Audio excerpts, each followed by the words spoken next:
Oui, bonjour, c'est encore Marc. Oui, Pulp Fiction. Tout simplement parce que je me dis que des fois, il y a des méthodes qu'on devrait utiliser, comme dans le film, notamment aujourd'hui contre les banquiers. Pourquoi les banquiers? Bon, les banquiers, assurances, hein, maintenant les assurances font de la banque, les banques font de l'assurance. Autrement dit, c'est le même panier de crabes. Donc il y a un truc que je m'explique pas très bien non plus, c'est les banques.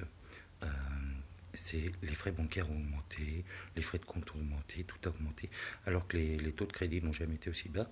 Mais le souci, c'est ces banques arrivent à quand même dégager des bénéfices estimés entre 40 et 70 milliards, mais avec des ruses de comptables, ils arrivent toujours à emmerder les gens. Mais quand vous allez les voir pour avoir un prêt, il manque toujours quelque chose, ou alors vous n'êtes pas apte à avoir un crédit parce que c'est trop bête en fait.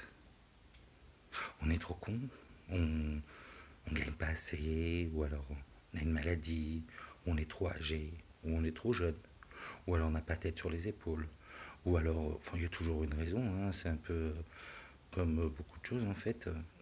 J'ai bien l'impression que les banquiers nous prennent pour des cons, non? Non, c'est pas le ressenti que vous avez. On est obligé de passer par eux, on leur donne notre argent. Ils en font n'importe quoi. On a une crise financière depuis 2008 qui a été énorme et qui l'est toujours. Avec notre argent. Ils jouent avec notre argent et nous, on laisse faire. Donc en fait, mon coup de gueule, il est là. Est-ce que quelqu'un connaît une ruse pour se passer des banques? Parce que franchement, ça m'intéresse. Être obligé de laisser de la thune à la banque pour obtenir un crédit bancaire qui, entre parenthèses, pour avoir une maison et un vrai parcours du combattant, hein, limite coloscopie, limite dossier médical. Heureusement que ça reste secret parce que sinon on serait pas dans la merde. On serait 3% de propriétaires en France. Et puis on n'est pas tous multimillionnaires. Donc en fait, en gros, vous allez réclamer de l'argent à la banque. Bonjour, je voudrais 100 000 € pour acheter une maison. Oui, vous avez combien sur votre compte? Vous avez 100 000 €? Non, je ne sais pas. Ah ben non, on ne peut pas vous prêter. Ah ben non. Donc en gros, pour avoir 100 000 €, vous devez avoir 100 000 €. C'est la logique des banques. Donc ouais, en fait, mon coup de gueule, il est contre eux parce que c'est quand même les derniers enfoirés de la Terre, hein, avec les assureurs. Mais comme on a dit, c'est les mêmes, hein, c'est le même panier de crabes. Hein, ils sont tous sortis de la même école, il faut croire, à l'école de l'arnaque et de je la vous baise. Et donc voilà, c'était le coup de gueule contre eux.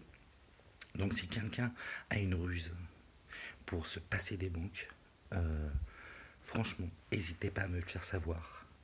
Parce que ça m'intéresse réellement.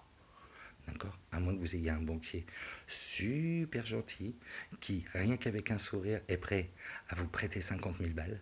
Dans ce cas-là, vous me le présentez. Mais je doute qu'il y ait beaucoup de personnes qui puissent me répondre à ce sujet et me dire oui, le mien.